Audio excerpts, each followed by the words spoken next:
I'm Rianne Daly, and I am backstage at Glastonbury with Jacob from Wunderhorse. How's your Glastonbury going so far?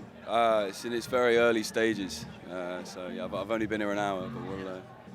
What are your plans for later? Who are you going to try and see?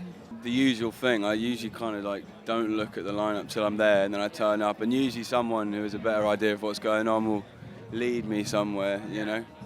You're playing on the Park stage later today. This comes at quite a big moment for you guys. Obviously, Midas had such a big response to it. It's been massive for you as a band. What does that album mean to you and the response mean to you as a band?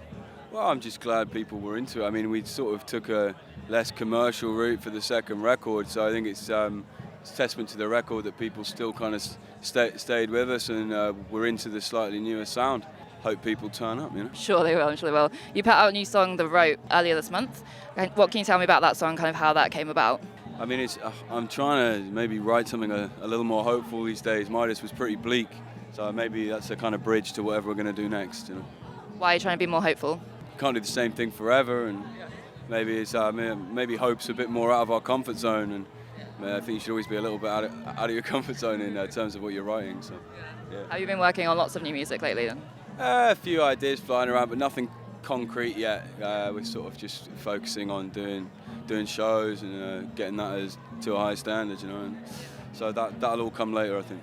And you played Pali recently, which is a massive show, sold out months in advance. How was that gig for you guys? That was surreal. It sort of felt like it was someone else's gig till the day, you know. Yeah.